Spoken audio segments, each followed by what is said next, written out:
those group of guys I met that owned real estate. You know what I mean? Like not just one house and two houses. Like you own a lot of real estate, and you would get all your friends around you to own real estate. It was almost like you were a realtor just because it was convenient while you were buying real estate. It was like it's handy for sure. Yeah, it was handy. Yeah, you know, it's funny. You try not to define yourself by, you know, what it is you do. And again, you know, before real estate, I was a police officer, and I found a lot of police officers, they define themselves by what they did. And that was a really bad idea. I never liked that. No. I never hung out with police officers. I never talked shop. No. I would always do my own thing. And for me, there was always something more. And you didn't fit in. No, you know what? I didn't. I had a few really, really good friends in the service, but I knew it wasn't for me. You know, I did obviously do a good job when I was there, but I always knew like there was more out there. I didn't know what it was at the time. I was young. I was like 23 when I got hired, and I'd owned a little house in Kingston, and went to Toronto and started working. And I'm like, fuck, man, what am I doing? Like, this is like, it was a lot, and it was like a super busy service. There was a lot. You were 23 years old when you signed up. 23, 24, something like that. And as I kind of got into it, just a kid, 23. Like, I mean, what do you know at 23, right? 23 years old, and you signed a piece of paper you didn't read. Yeah. That said that you can get shot at. Yep. And truthfully, it's not as dangerous of a job as people make it out to be. You're but there's still have a higher likelihood of being injured on a construction site than you would being a police officer. Yeah. But ultimately, I was a very novice real estate investor at the time. I'd owned property in Kingston. My mom actually talked me into buying it. And I went I went to Toronto and I bought another place. And I remember I met an agent. This was this old guy's name was Joe Barr. He's since passed away. And he used to tell me, he's like, Jordan, you got to get into real estate investment. Like, being a police officer is fine. Use your salary as a police officer to start acquiring real estate. And he's kind of the guy that kind of got me into it. And I bought a place. I'd refinanced, pulled some money out, and I used the refinance money of one of my properties to buy a duplex. And that is what kind of got me into the real estate investing. The Kingston one or the Toronto one? Yeah, I already owned the Toronto one. Yeah, so I refinanced to pull money out. Yeah. And he talked me into buying a duplex near Queens. And I thought it was at the time it was like 450 grand. It was like huge money. Like at the time, I'm like, oh my God, what am I doing? Oh yeah, and it's near Queens too. Yeah, it was near Queens. And I started running it. I did all the work myself. I did all the renting myself. Within 1 year of owning it, I turned the rents over, and it was right 2007, 2008 as the market dipped. So I bought it. And then within the 2 years preceding that, the market doubled in value. And I took the profits, I ended up selling it, and I bought 3 more places with his guidance. And then I said, man, why am I still being a police officer? This is crazy. Because I enjoyed real estate so much, and the profits I started to make on my investments, the passive income, was relatively comparable to my policing salary. And I said, and I started to get into it, and I was doing a lot of research, a lot of evaluations. I was trying to find good deals, educating myself. Yeah. And I'm like, shit, like I knew more at the time than the realtors who had the listings. And I said, these guys can do it, I can do it. And so I ended up getting my license. and then things kind of went gangbusters from there. And I started to do things on a professional scale. And then I started to scale my own portfolio. And that's kind of what did it for me. And when you did your first rental, you did it yourself? All myself, man. Yeah, I had some help. And I did I did a terrible job too. The first couple of properties was... What did you renovate? Like, how far did you go? Kitchens, flooring, bathrooms. Now, I wasn't doing the plumbing. I would just tear up old laminate flooring, put down new vinyl plank, or... You did it yourself? Yeah. Yeah, and I would have my father-in-law would help, or my dad would help, and we would kind of like muddle our way through it. Made a lot of mistakes, like we would hang the kitchen cabinets and they'd be slightly crooked, and that's kind of how you learn, right? You learn by doing. And I find for a lot of young real estate investors, they kind of start there. That's what they do. They start doing those things themselves so they can learn. At the end of the day, when you're an investor, you need to have a breadth of knowledge that covers a lot of different things. It's one thing to be a passive investor, where you take some money, you put it into an investment, someone else manages it for you. But if you really want to learn and you want to know what you're doing, you get your hands dirty, especially at a young age. And so when you're an owner in the future, you understand how things work. You know how to do renovations. You know how the tenant selection process goes. You know how to vet people. You know how to hire contractors. You know what things should cost, right? Yeah. And that's why I did it. Also, I didn't have 2 pennies to rub together at the time because I put it all into real estate. Yeah. That's kind of the part. And it's, especially being a realtor, I want to be able to provide a benefit to people. And the sad part is in real estate, and I'm not knocking anybody, but you look at, 65% of realtors, or the figure could be even higher, don't own homes. I know. So you've never owned a home. how are you providing guidance to some? It perplexes me, right? And it's They buy stocks and stuff. yeah, but how are you providing guidance to people if you're doing this on a daily basis? And so for me, it was they're high producers. They make a lot of money. Some, a lot aren't. But so I think the statistics in Ontario, or I think for Canada this year, I think 55% of agents sold 0 homes. 55%. It's like a million agents. No. So there's like so many. Canada, I think there's 120,000 agents in Canada, about 1.5 million in the U.S. Wow. So typically the U.S. is 10x whatever we are. They have 10 times the population, but it's a significant number. And sold 0 homes. And this is me just thinking out loud. That process of you doing that the first time, where you walk into a place and you're like, I got to redo this kitchen, the floors. That process. You don't, like, even though you said, I don't have 2 pennies to rub together, you don't want to take that away from somebody. That process, that learning, that day alone where you're like staying late to like look at your, you don't even know how the electrical is going to be on during the time you're there, and what's legal, what's not legal to get things, you have to like really do so much, and you're thinking that process, you don't want to take that away from somebody. So even if you have kids and they want to renovate, you kind of want them, or they want to get into real estate investing, you want them to do that. You don't want to give them the money for down payment, give them the connections. You want them to work for it. You want them to go and figure that stuff out. Yeah. Because that, if you go back in your like how fun was real estate investing, nothing can replace that feel good of that knowing and learning at the end. Because I remember that. I remember seeing somebody just to put up, I'm like, oh, is the plumbing, called a plumber, and he put a hole in the wall. I'm like, and then I looked, I'm like, it's just like that easy. And he looks at me. Yeah. So I say, give me I think he had a crowbar or sledgehammer. Give it to me. I literally called my friend. I'm like, I'm going to tear down 2 kitchens. You want to come over? He's like, yeah. And we turned down 2 kitchens and threw them out. That's how you learn that, right? Yeah. Because I saw him. You're deconstructing something. You're seeing the inner workings of something. So you go back, you look at medieval doctors, taking apart cadavers. That's how you learn, right? And building homes or being in the rental game is no different. You need to understand what it is you're investing in. Yep. And I see those passive investors. If you want to be a passive investor, that's fine. But if you're a real passive investor, your ROI on that particular investment is probably going to be, as a hard money lender, is going to be very, very low. So if you want to take that opportunity to make the real big money, you're going to be the primary investor in that project. You need to know what it is that you're doing. And so you have to have a not even just a general understanding, but a relatively versed understanding of the entire process, renovations included. You may not do them. No. But you need to know how they work. Yeah. Because at the end of the day, like for me as a professional realtor, when I'm going through some of these properties, and we sell some really big buildings. They all sell, 30, 40, 50, 100, 200 unit buildings, and smaller ones too. But when I'm providing education to the person with me, I need to be giving them real facts, because at the end of the day, they're going to make a decision based on the information I'm giving them. And if I'm out to lunch and I'm not providing them with the right information, I could be steering them in a really bad direction. Oh, yeah. But I wouldn't have had that knowledge if I hadn't done it myself. So that's it's so critical about that. But that's how you shape somebody too. Yeah, that's right. And you put your balls on the line. Mm-hmm. You went and bought it with your money. Not, you didn't have, like you said, you didn't have 2 pennies. Yeah. So all the money you had, you put it in. It was refinance money, and I actually owed the government tax at the time, and I deferred my tax borrowed payment. Money from them. Yeah. So it was a refinance, but when you're young, you're maybe not as fiscally responsible as you should be. Mm-hmm. And when I had refinanced, I had a couple of bucks in the bank. When I did my tax return, I owed the government the majority of that money. I ended up buying a property instead, and I deferred my payment for a year. That's how I got away with it. It was approved. It was approved loan. It wasn't that hard back then. But you also bring up a good point too. It's like people need to learn. Financial or fiscal education needs to start at a young age. Mm-hmm. Yesterday, and I sell a ton of real estate. Mm-hmm. I've probably sold over $1.5 billion in real estate in the past. Yeah, people don't know this about you, but you're like, you're that top 1%. Like, I still go and I do other things too. I love what I do, and I went to a client's house. Him and his partner, they have 12 properties, and I brought my son with me. I let them know I'm bringing my son. It's kind of family. They've had him to stop by, and I had to provide a consultation. They had a portfolio. They don't know what to do with it. They're bleeding. They have high interest rates. Nothing with what they do makes sense. And we'll get into this later, but they have a lot of small multi-unit properties, and so they've capped out on what they can purchase. Oh, the five rule. Whatever. Yeah, because one of them doesn't have a job, they're now subject to, as we talked about earlier, high interest rates. So that's where you look at some B lenders who take advantage of people who aren't going to go through a refinance because they're not going to qualify. No. So they hit you with a high interest. And so they wanted me to do an evaluation of their portfolio. I brought my son with me, and I said, I just want you to sit down and listen.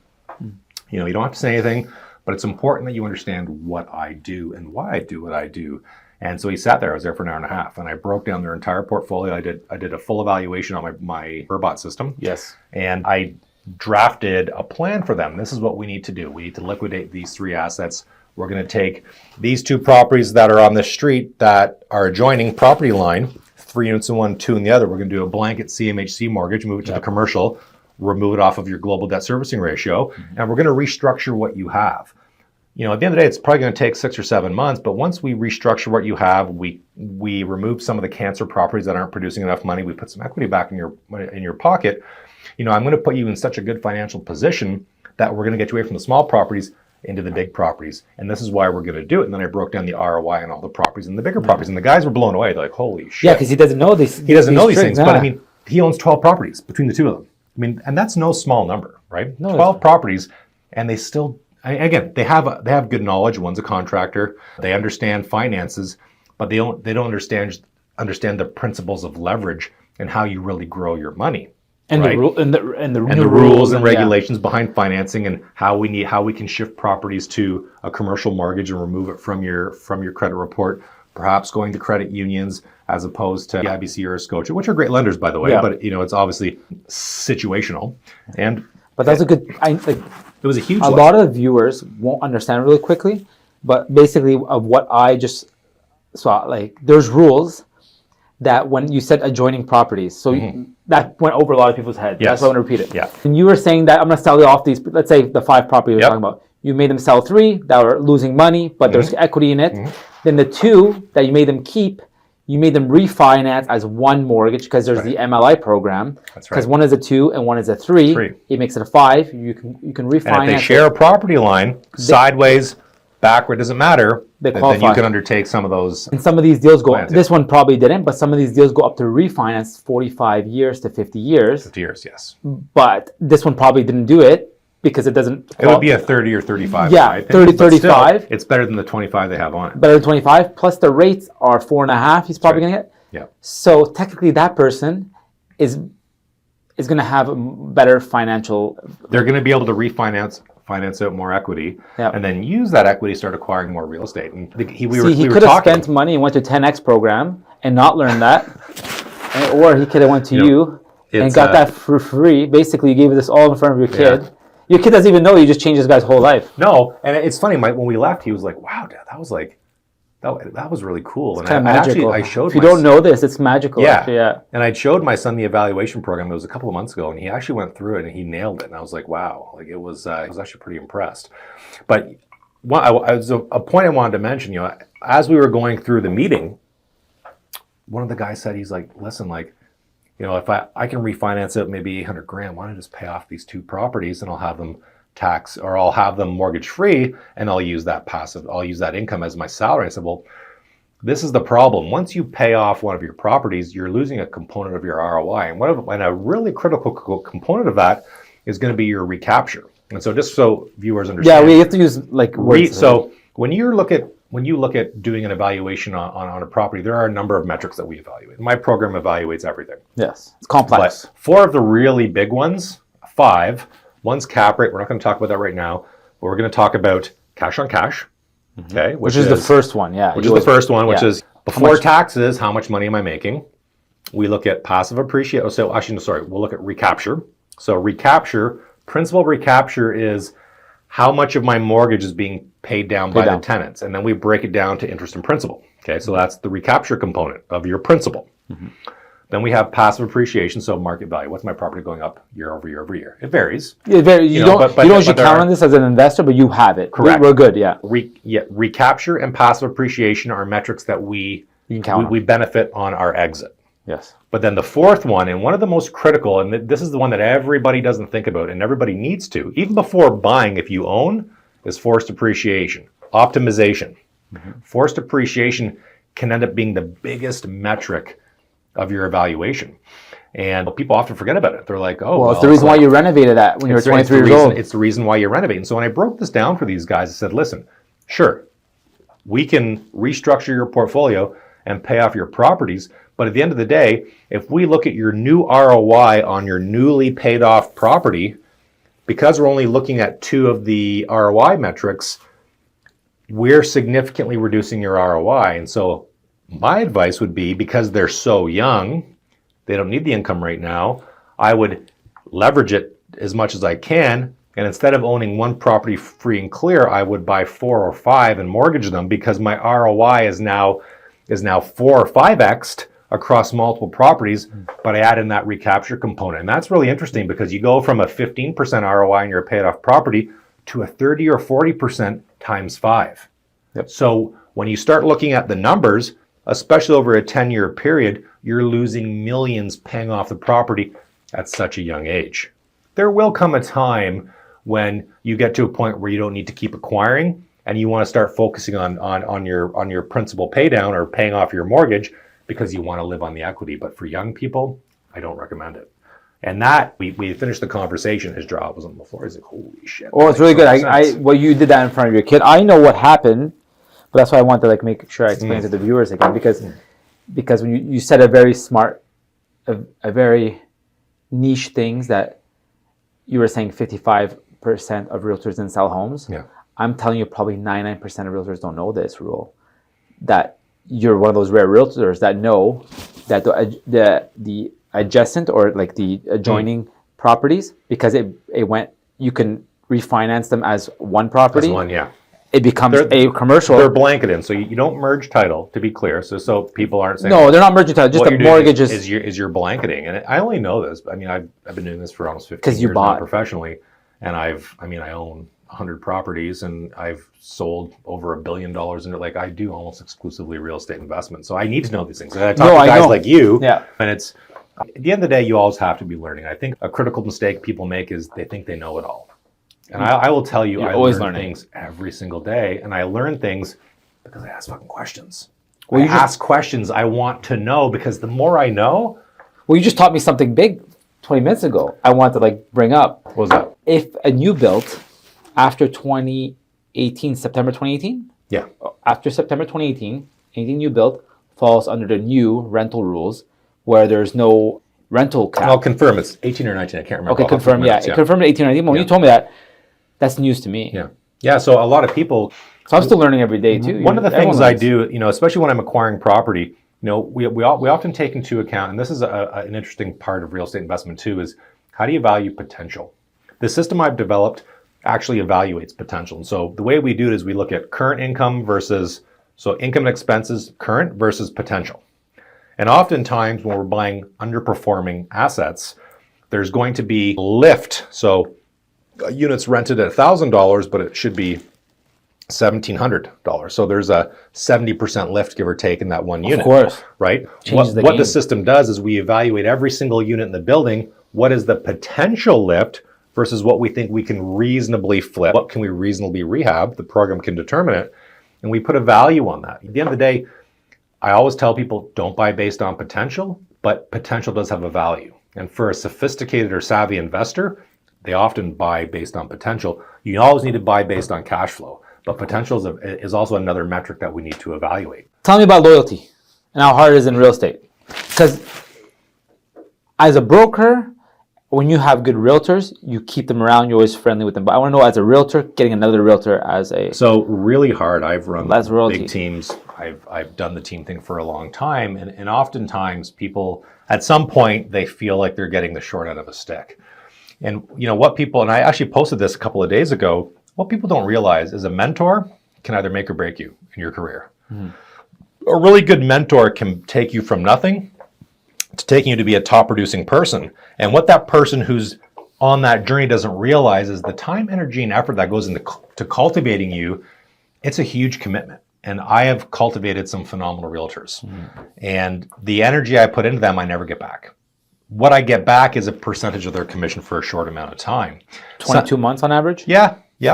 Maybe a realtor told me this is like 22 months. Maybe a little bit more. But at the end of the day, what I give them is I give them my knowledge. I give them my experience. I give them my negotiating tactics, and I give them clients. And at the end of the day, I get back a percentage of that commission. That's a one-time transaction for me. What I've given them, they use for life. Sometimes you get realtors that stay with you a long time, and sometimes you get agents that stay with you a short amount of time. The word loyalty you used, that's in everything. It's like, You even talk about clients. And I've had clients who I've known for years, or people who I've known for years, that won't use me as a realtor, even though we're good friends. And I find I get more loyalty from the people who I don't even know. He goes to the gym. He goes out dinner. The reason is people know you from a previous life, right? And so loyalty is a really funny thing, and it's a really tough thing, and I've been burned a few times. And that's why you probably like real estate. Perspective is an interesting thing. The old saying, perspective versus reality. There's always multiple sides to a story. And if I'm being fair, I'm a pretty hard guy to work for, truthfully. I'm not easy. I have really high expectations. You're stern. I'm really strict. I have no tolerance for bullshit. The other day, I was in investigations for 10 years, being as a police officer or in the investigative bureau of the police service. And we learn a lot of really cool investigative techniques, and I can sniff out bullshit. When I find people are lying to me or they're not telling me the truth, it really rubs me the wrong way. You can tell right away. If I'm going to put the time into you, I have an expectation you put the time into me, because that relationship is reciprocal. And if only one person is providing input into that relationship, I'm going to tell you, it's like a romance, like with your partner or your spouse. If only one person is committing or putting time into that, it's not going to work out, right? Well, I noticed something about you, like from the outside, is that the people you work with, you end up marrying almost. Like you end up buying real estate with them, you're in business with them, you're like, But that's because I want people to do better. No, it's true. Don't get me wrong. If I had a choice, I would just do things myself. I bring people on under my wing to train them because, one, I want to prove to myself that what I do is actually legitimate. My methods are sound and effective. And the only way I can do that is to remove myself from the equation and to pass on those knowledge and skills. If those people then become successful, I know it's not just me. Some people just have it in this business. Some people are natural salesmen. And so by removing myself from the equation and imparting those skills and techniques onto other people, it's the true metric or measure of if what I'm doing actually makes sense. That's how I've reasoned myself with it. I've seen you help people who are, I'm not naming names, I've seen you help people who didn't have anything, and then now they're like multi-millionaires. Yeah.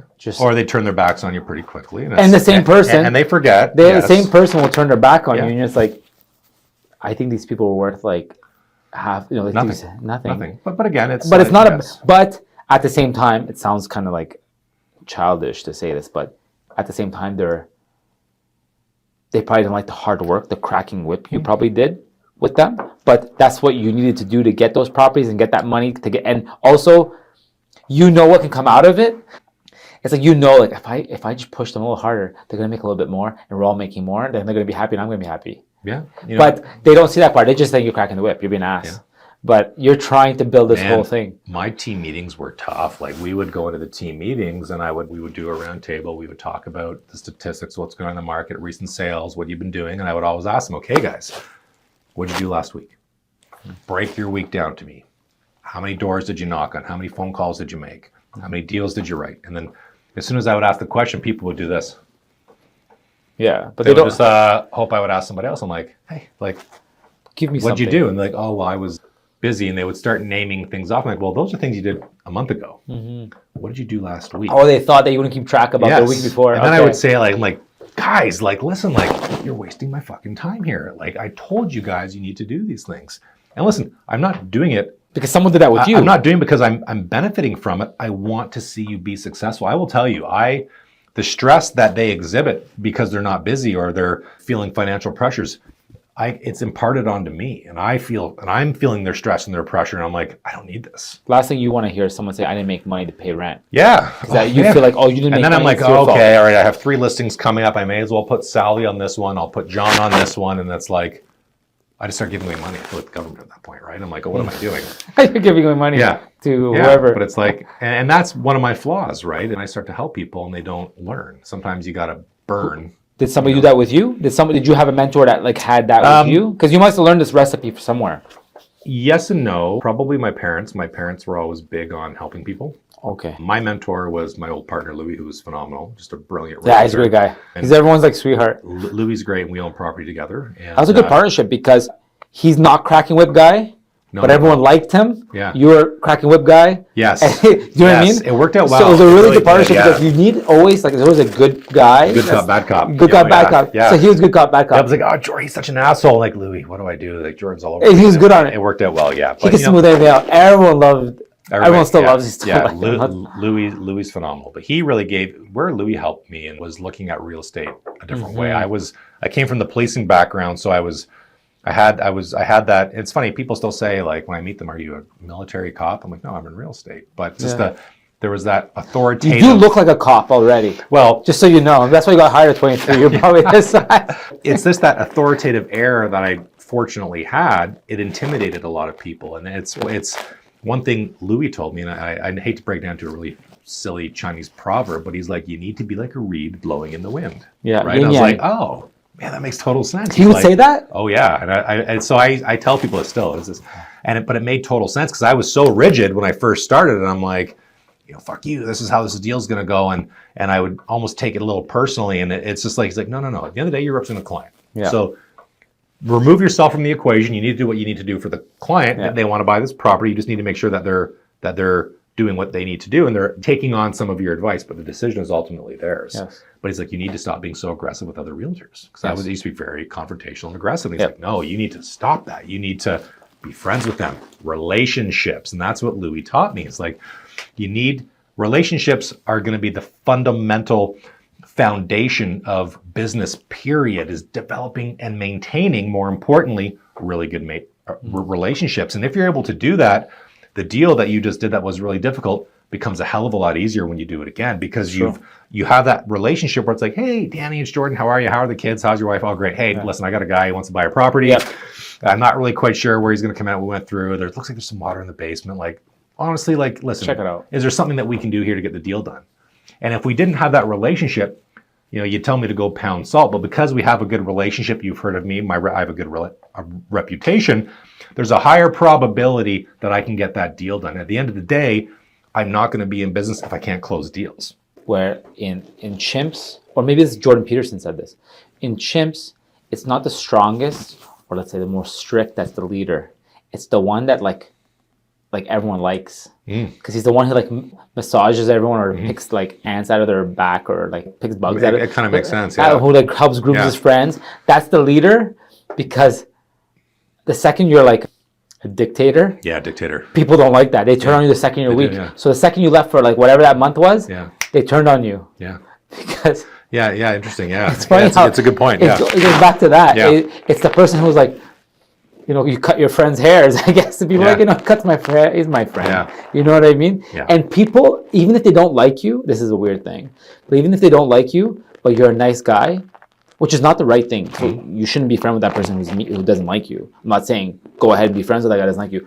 But he's going to try, even if he's a bad person that doesn't like you, he's doing this, he's two-faced, but he's going to try to keep you, nice person, around. Yes. Just because nice people, everyone likes nice people around. Yeah. Everyone likes a nice guy around. Dude, that's the trick of sales. That's what people don't realize is you need to be likable. You need to be approachable. I tell my agents to do, one of the first things I tell them to do when they start with me, I say, go to your bathroom, look in the mirror, and I want you to smile.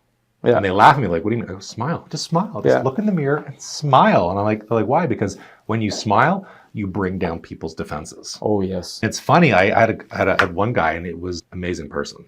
But his ability to close was really tough because he was very monotone in his delivery and his emotion. He was very just flatline.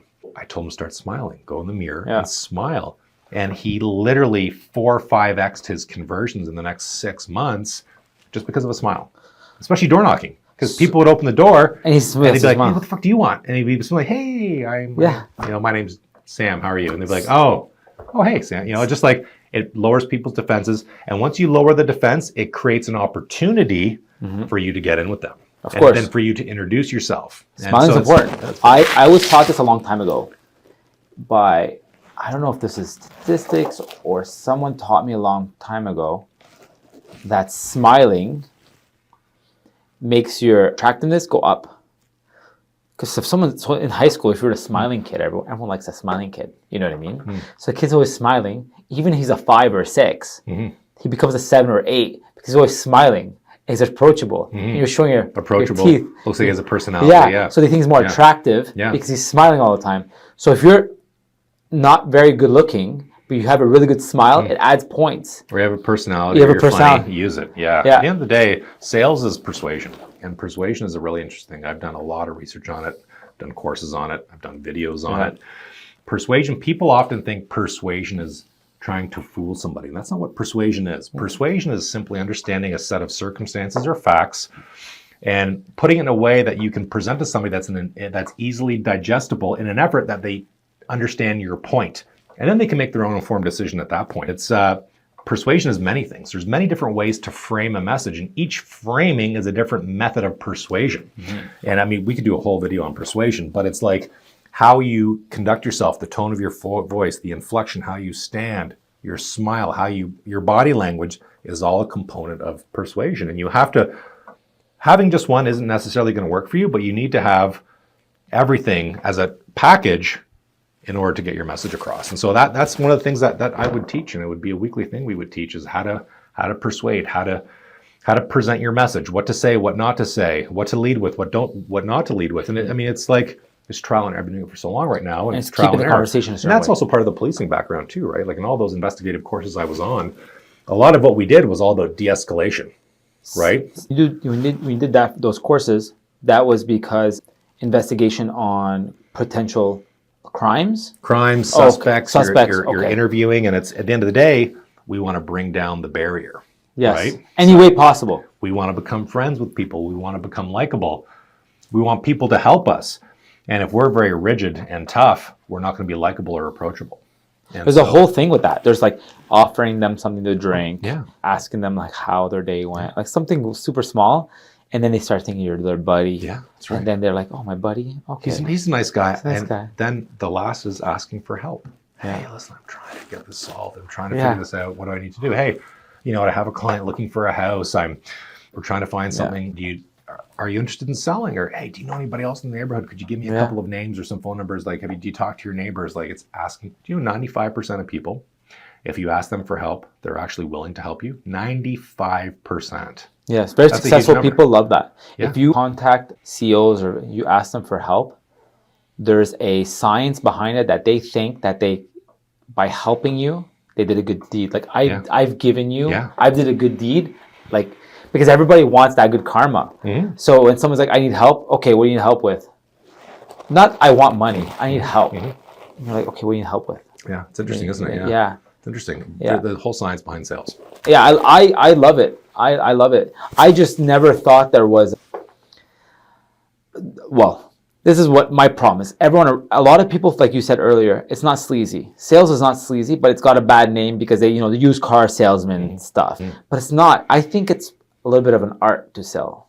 When you sell something, everyone's got that license to sell a house. Everyone's got that mortgage license to sell. Like not everyone, but a lot of people have these items. Everyone's got the restaurant. But why do you go there? Oh man, that place, the waitress was so nice. The cook came out and like gave us like extra and it was so nice. And now I'm gonna go, like you go that back, whatever reason. You say nice is usually the one, but they sold you that whole, like you were sold. Like there in some way you were sold to go there. And there's an art to get you in there that people think that you happen by coincidence, some luck that you chose this realtor versus this realtor. No, that realtor put in whatever. To them, they might not even know that they've done something. They yeah. One of the biggest things to what you're referring to is referral. Do you know that a referral will outpace any type of marketing or advertising you can do? Getting one good referral from somebody is worth spending $10,000 on a billboard. That's the power. Referrals are best. Yeah, referrals. Yeah, it's funny too. You're talking about sales, and really the paradigm of sales has shifted. You go back 50 years ago. Let me ask you, and I'm going to ask you a question. Going back 50 years ago, what made you an expert? What would make you an expert in something 50 years ago? So this is how I think of expert. Someone who does something over and over and gets better at it. Like someone who. So, but what do you have then? Knowledge. Okay. Being an expert 50 years ago was having the access to the knowledge. You look at a doctor, for example. Yes. And they had the medical textbooks and the training, and 50 years ago, we didn't have the internet, so we weren't privy to all that information.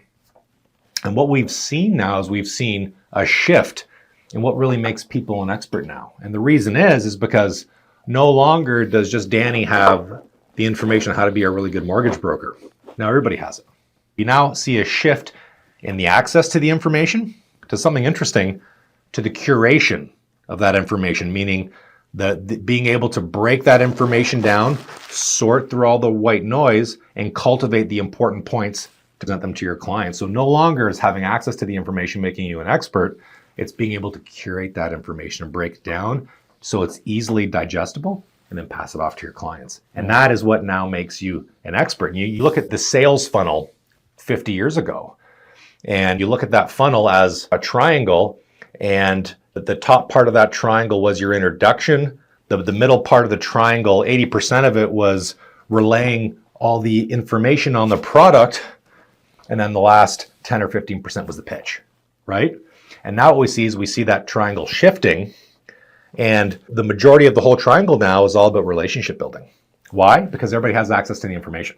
So now what we do is we want to build a rapport and a relationship, which is why being a good communicator is so important. We want to build that relationship, and then the last 10% is going to be knowledge and close.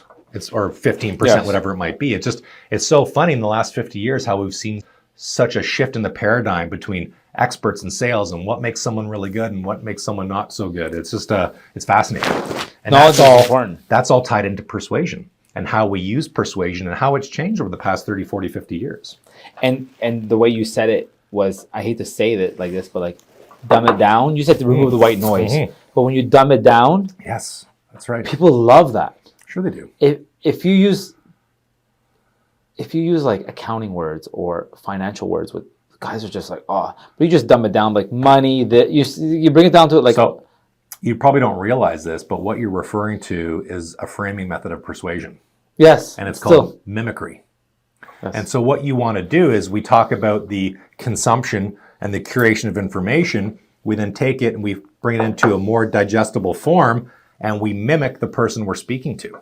Yes. So having access to that information, if you're a doctor and I'm a doctor and I'm going over medical records with you, I can interpret the information and relay it in a way that you're going to understand.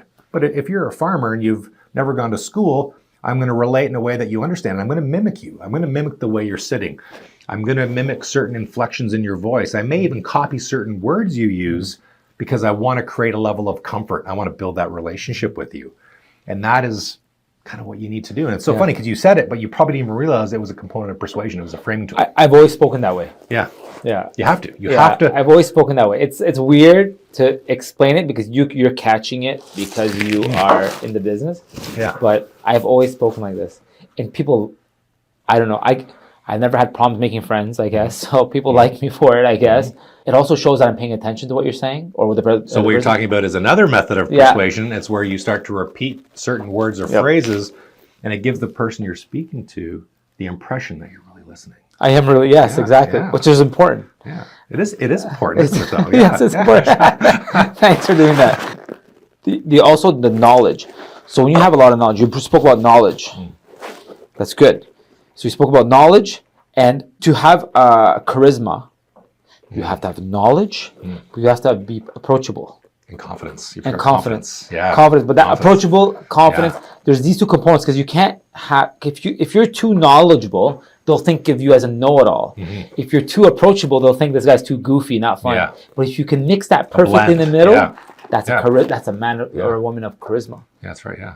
Very good. I like that. Yes. I like that. Charisma. Charisma, yeah. Because charismatic person.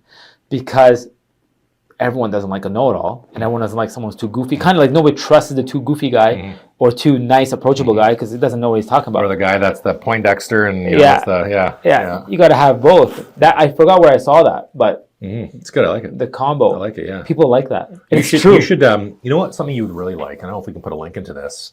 Daniel Pink. I don't know if you've ever heard of him, but he's an author and he's done a lot of research into persuasion. I've read a lot of his books.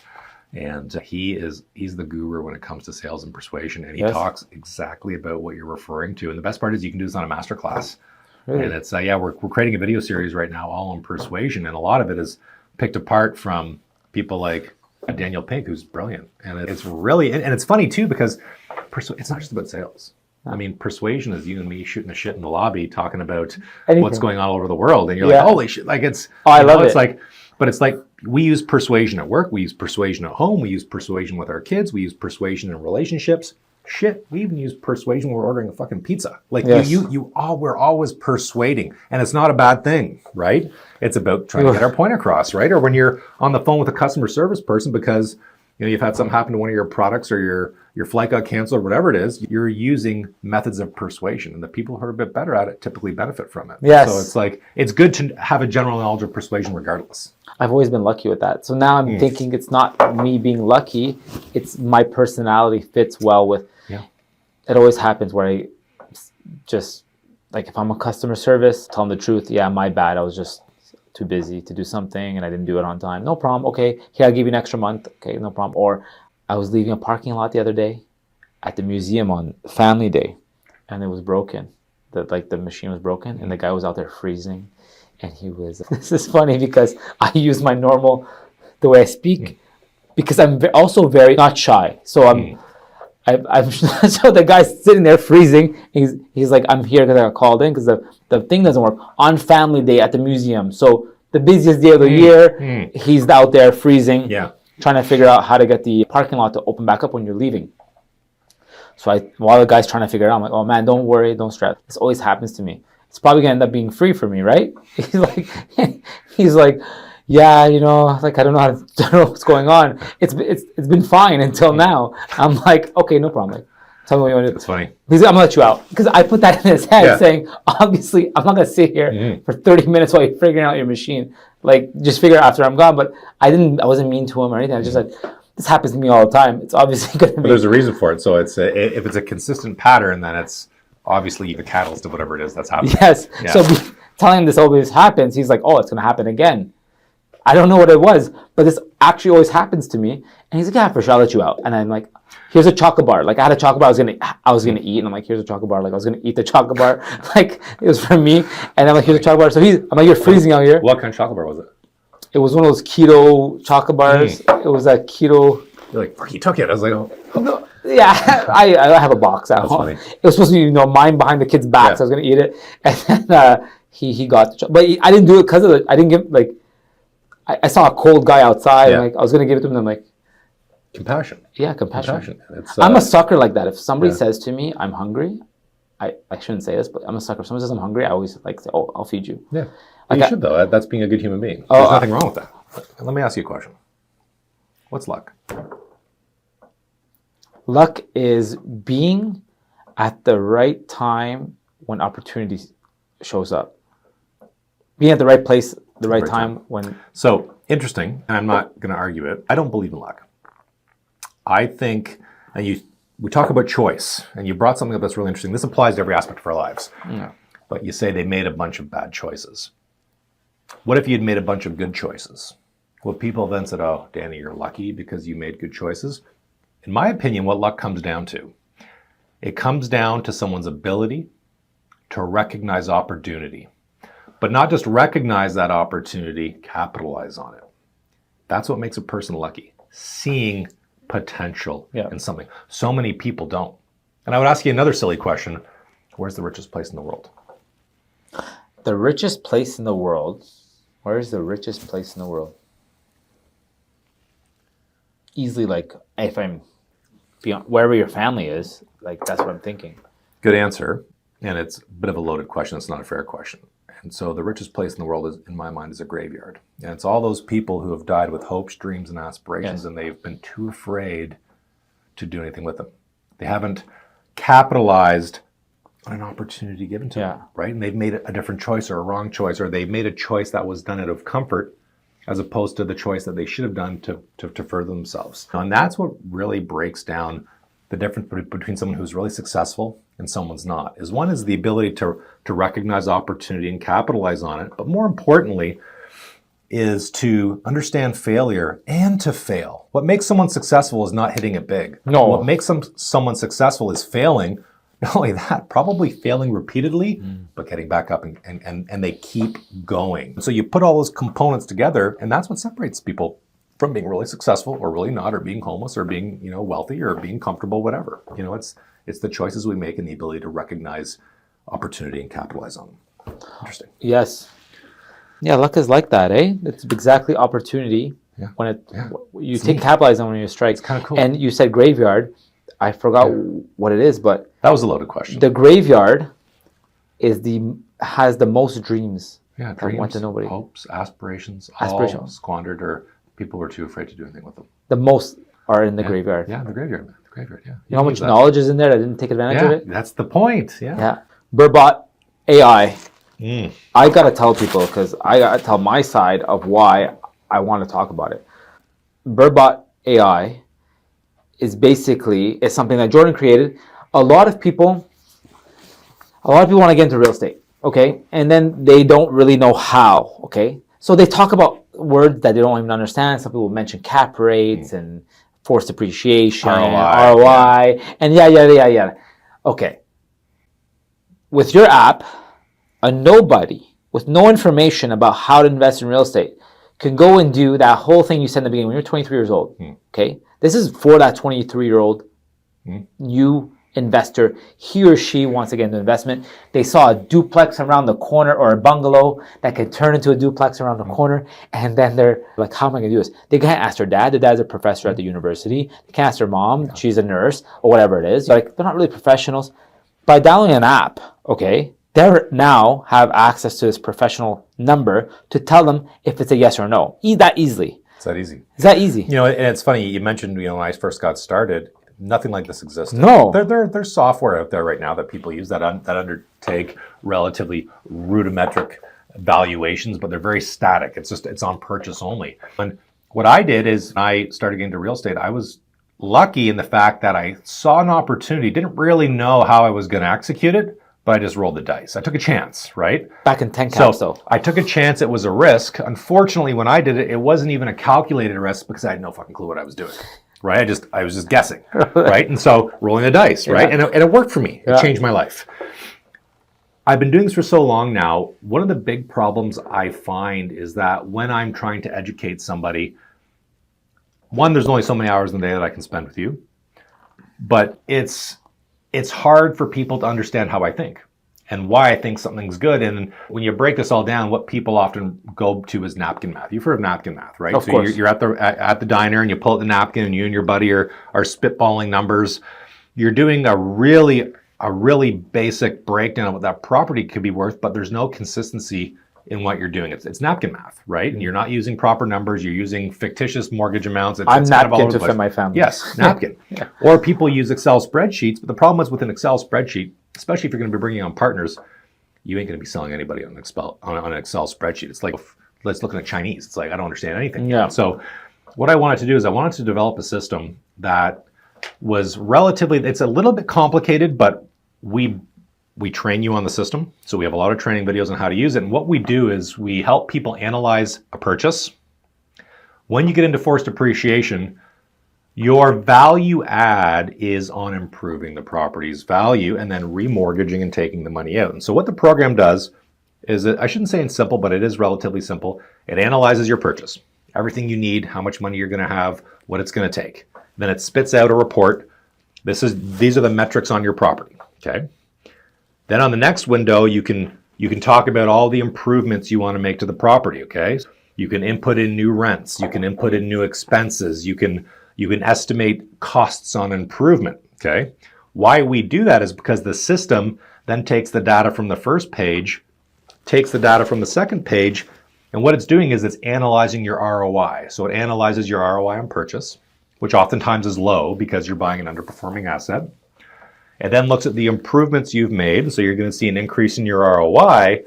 And then what we do is we have a third page where you can then take all that data and you can say, well, I'm going to go back to the bank and I want to refinance it. How much money am I going to put in my pocket? And so what the program does, it goes start to finish, purchase, renovation, refinance, and it tabulates your ROI through the entire process and it spits out a number. So if you do this, it's going to be worth this, and this is how much money you're going to pull out, or this is how much money you're going to leave in. And it's brilliant in the fact that it is very, very accurate. So we had a professional development company put this together. It took 2 years. And everything we've done is tested, it's accurate, it can be used anywhere in the world. It's a little bit Canadian specific now, but it doesn't matter. We're rolling out an American version. As a matter of fact, the US can use this. We have people in the US, we have people in the UK, we have people in Australia that all use the software.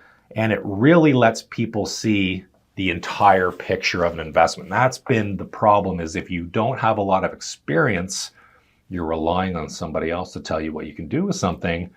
And if we talk about realtors, 50, 60% sold no homes, sometimes you're relying on someone who really doesn't know what they're doing. And so, and this is one of the biggest investments of your life.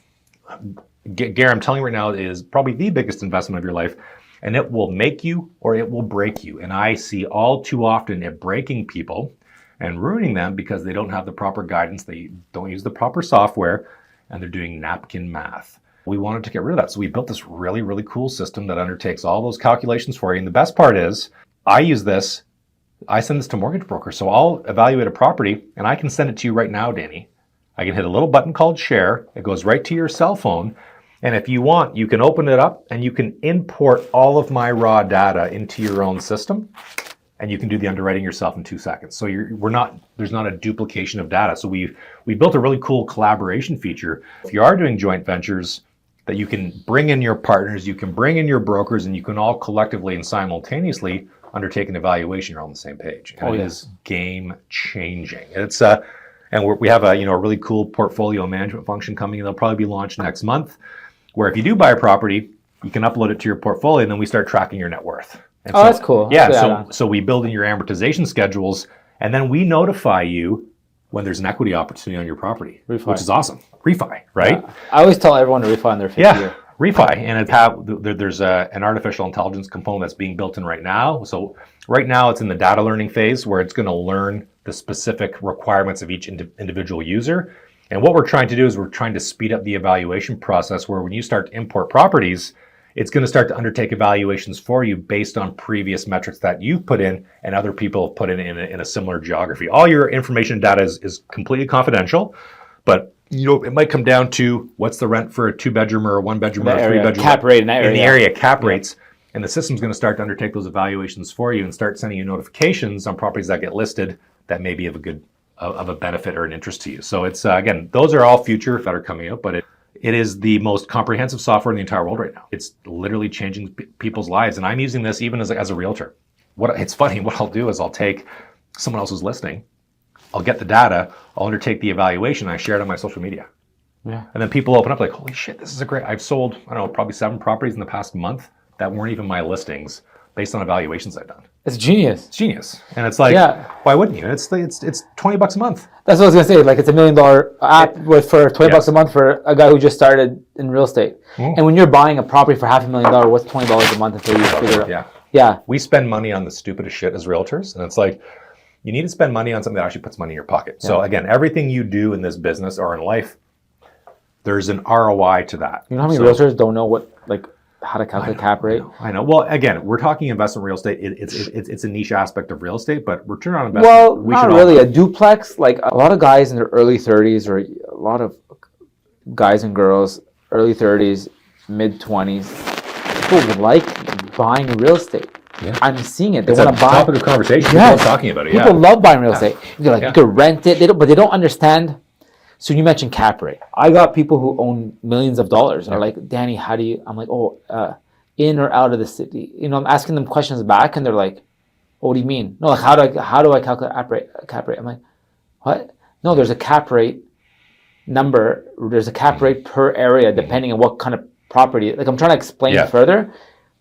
I'm like, oh my god! Like, this person, I thought it was like everyone kind of knew that cap rate depending on what you buy, right? Like, there's low rise cap rate, high rise, brand new, whatever.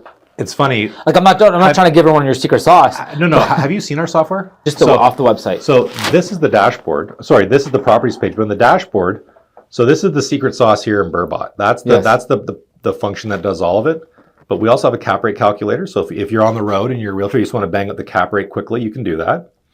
We have a property evaluator, so we can estimate what the true value is immediately. And we have another calculator here, which is just an offer calculator. What should I offer? And so these are all tools that realtors can use when a client asks you the question, well, what's the cap rate on this? what is the property worth? What should I offer? Just real quick things, right? And it's like, it also tracks how many properties you've analyzed, the total value of the properties. It will be tracking your net worth. But I mean, these are tools that people should use on a daily basis. It's great. You're about to buy $500,000, $1 million property as your first property. Buy this. And realistically, I have about 400 properties in here that I've analyzed, maybe more. I've deleted probably another 1,000.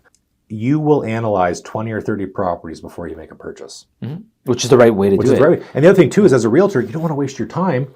I'd rather conduct an evaluation on here, even as an investor, and look at the numbers and see if it even makes sense before I go show it. Yeah. You know, and it's like, you don't want to waste your time offering on something and turning out not to be a good deal. You want to make sure the numbers make sense from the very beginning. You need a good deal because they're going to find out when they get to the bank. The bank's going to be like, hey, like I can't give you just hit the nail on the head, my friend. So Yeah. I've had so many people who buy a property, they go to the bank and they realize, shit, I need more money down. I don't have enough money down. Yeah. And we would have known that from the very beginning. I had a couple, and this is a really sad story. I met with them 3 days ago. They called me. They bought a property in Kingston. I'll keep this real short. They bought with another realtor who claimed to be an investment expert. They bought it and they were told, oh, it's in a good location. It's going to rent out real quick. 7 months it took to rent out. Well, in Kingston. Yes, it made no sense. That's weird. It was a Kingston nice rents property. quick. They were giving them an inflated number on what they could rent for, so they were trusting that realtor's opinion. I was like half. Long story short, they came to my office and they said, listen, we don't know what to do. We were looking around. We were referred to you and we Googled you. We Googled real estate investor and you came up. So long story short, I undertook an evaluation of the property. I have it right here. I'm not going to say the address. I undertook the evaluation. They paid almost $600,000 for it. When I finished my evaluation, I said, you overpaid by about $112,000, just so you know. I broke it down for them. Like, how long ago was this? This was a year ago. Oh, so after the whole. Yes. However, it was still high interest. It was an Ottawa realtor who got and I'm not going to go as I'm going to give it away, and I don't want to do that because that's not fair. No. But I broke it down for them, and they said, we don't know what to do because we're now cash flow negative on the property every month. What do we do? How did the bank do that? Yeah, good question, right? Because they bought it as a primary residence. Oh. On the mortgage broker and realtor's advice. Then that's their fault, yeah.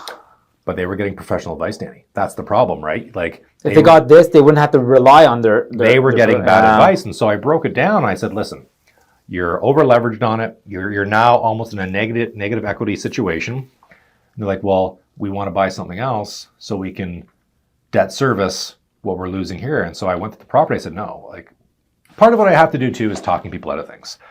And so we undertook a relatively thorough evaluation. I said, listen, we need to intensify this property. Let's put in another unit in the property. So in the garage, we're going to put in a bachelor unit. We're going to put them in touch with contractors. It's a real investor. That's a real investor. So again, I'm taking a sale away from me, but we're going to intensify it. And at the end of the day, there are $170,000 into almost $200,000 to the property. And in about 6 months, I'll be able to improve and intensify, and we'll be able to go back to the bank, and they'll be about $80,000 in. They're so lucky they met So you. they're going to turn over. They're going to get some of that equity back out, and now and they're going to be cash flowing $700 a month. Yeah, I know. So It's a no-brainer. Yeah, they're very so lucky. at the end of the day, that wouldn't have been possible. Even for me, it would have been a relatively complicated and convoluted breakdown on a spreadsheet. But I did it all in my program in like 12 and a half minutes. Yeah, they could have saved $100,000. Yes. Yeah. 100%. Right? At the end of For the day, $20 a month. For $20 a month. Yeah. Yeah, it's crazy. Yeah. You know what? There's no cancellation thing. Everyone should just get it while they're looking for rental property. Yeah, I would. But get it for the best part 6 months is a too. year. I mean, it's so cheap. You mean it's You might not cancel it. Because I have Equifax. I pay $20 a month, so I never forget about it. Never forget it. And this is going to notify you every month. This is what your new net equity, your new net worth is based on real estate. So you get that notification every 30 days. Hey, your net worth's gone up. It's gone up. It's gone up. A lot of people don't understand the effort it takes to build something like that. Because it's been all consuming, my friend. Yeah. I can tell you, like, what I just saw. It looks very sharp. Looks very nice. It's very clean. People don't understand how tech costs, and it's never in the scope. It's not in scope. You ever hear that? I'm $20,000 a month in debt servicing to cover. Yeah. Did you ever hear the word $20,000 a month? Yeah, It's I know. like, I believe like $20 a month. I'm like, no, yeah, that's what I'm saying. So and you ever hear tech guys tell you the words "not in scope" and that it's always extra? Yeah. Yeah. No, trust me, it's I'm always like, extra. what do you mean it's not extra? You obviously knew I needed this. Yeah. Oh, that part. This one part here. What they've sold you on is the MVP, the minimum viable product, but they didn't explain it in a way that you understood. And so you put in your money, you realize, holy shit, I'm not even close to being done, but I've committed too much, so I have to keep going. You're pot committed. You got to play your hand. Yeah. You're pot committed. But this is this is great. Just we got to get in people's eyes. We got to get people to see that this is awesome. And again, it's not even for people who want to buy, Danny. Honestly, we talk a lot about real estate and education, and a lot of what I do is education. I talk more people out of not buying than buying property. And a lot of what I do in like this situation is I talk to people about a word called optimization. And so it's not always about just continuing to buy to grow your net worth and to increase your cash flow. Sometimes it's about undertaking an assessment on what you currently own and optimizing it. So we offer this service too. We have some big clients, I mean, who pay big money. They'll bring us into a 500 unit portfolio, and we'll undertake an optimization report on the entire portfolio. And we'll tell them what they should keep, what they should sell, or maybe keep everything. And then we provide them a report on how to optimize it. It's relatively expensive, but let's say I charge you, thousands of dollars for the report. You might make 100 or 200 or 500 or $1 million on forced appreciation just through using the system. And that's the best part too, is we teach people how to optimize their own current assets, which is going to put them in a better position at the end of the day as well. It's good. It's really good stuff. Well, when I heard about it, I'm like, wow. Because that's a premium product. Yeah. It's a premium product to get something like that on for an economy price. For economy price, yeah. You're getting a premium product. Yeah. Because everybody wants to be a real estate investor. But if you ask somebody how to calculate cap rate, like I get asked this. I got asked this by people who are worth millions of dollars. Somebody who's just starting out with their first 50, 60K. Some of it gifted down payment from their parents, and they all want to get into they should spend the. It's funny. I do this to people. It's a bit of a cruel thing. I shouldn't do it, but I sometimes say, how do you calculate cap rate? I always test realtors. How do you calculate cap rate? Net income into property value. You got to know these things real quick. Yeah. You have to know the formulas behind it. Otherwise, if you don't, how are you guiding somebody on the? I've gotten realtors. This is come to my office and tell their client that they can build X amount on this property. While I'm there, I'm searching like the bylaws. I'm like, oh, they can't build that. So I say, I'm like, no, you can build maybe a 4-unit or a duplex, depending. You need a minor variance if you want to do what you're saying. Or a complete ZBA, a total whatever zoning bylaw amendment. Whatever. And then I'm trying to say, how do you do that? I'm like, well, look right here. Look, it says, you just have to calculate the square footage and the setbacks. Call a planner. And call a planner. $175 an hour is the average. Let's say $200 an hour. You call them. You know what you can buy within. Do you know how many times I'll spend $500 to $1,500 on or not a pre-consultation report, but a planning rationale report on a property, just so I know? I've lost money. Oh yeah, tens of thousands, but I've made millions on good purchases because of the tens of thousands of dollars I lost. Yes, of course. Just asking for a professional opinion. How many inspections have you wasted? How many appraisals have you wasted? Lots. Yeah. They don't. It's not the first one's not your home run. No. But you know what? Your first one, 23 years old, is a home run. But your first ones, they should be if you undertake the right steps. So it's one, using the right. Again, I tell everybody you need to use good software, and if you don't use good software, your representation should be using good software. And if they're not, fire them. Yes, exactly. So you need good software. You need to be following really good fundamentals, and the fundamentals aren't complicated. Right? You want to see cash flow. You want to see location. You want to see potential. Okay. You want these. You want to see strong structure. You don't want to be buying a shithole that's a balloon framing sitting on a stacked stone foundation that's falling apart. Even though the cash flow might be good, it's the life expectancy, the effective life of the building is gone.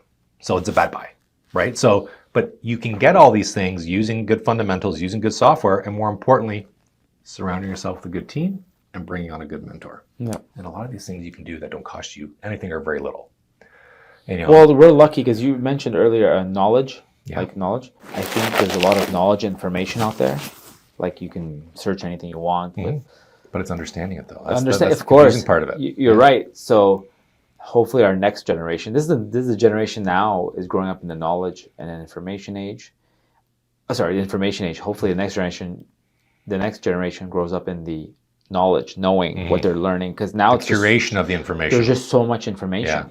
And I get people who are, they say things to me. I'm like, where did you learn this? This is such a US thing to say. They saw something called, I don't know, someone told me hacking, house hacking. Yeah, house hacking. That's here. That's a thing. It's a thing, but that is a word that I've only learned on YouTube in the last 2-3 years. Really? Before you just say forced appreciation. Yeah.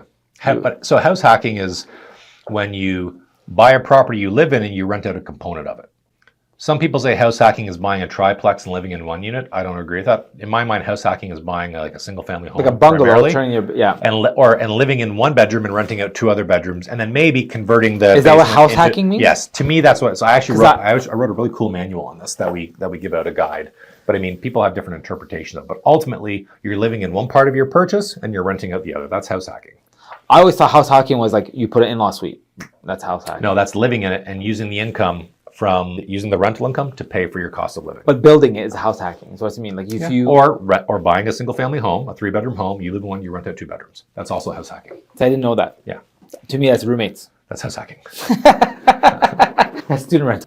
Give me where you can find you, your social, your. On Instagram, official Jordan McGregor. Realtorgroup.ca is where you'll find us on from a professional perspective, and then I'm on Facebook too, the Real Estate Group or Jordan McGregor, and then more importantly, the kind of the bread and butter to what we do now is Brrrrbot.ai. And that is, honestly, it's a game changer. It will, I promise you, it will change your life. Yeah. It will change the way you do real estate. And if not you, you're a mortgage broker, you're a realtor, everybody needs to be using this program. Every office should have one. Everybody, yeah. Mm-hmm. Jordan, thank you so much for coming to my podcast. I really appreciate it. Great. Would you come back? I would. Thanks for the margarita and the scotch. It was great. Yeah. Just for that. You're awesome. Full of knowledge. That was good, man. We're going to get you back. You got so much. Professional. Thanks, brother. I appreciate it, man. It was good. Thanks so much. I appreciate it.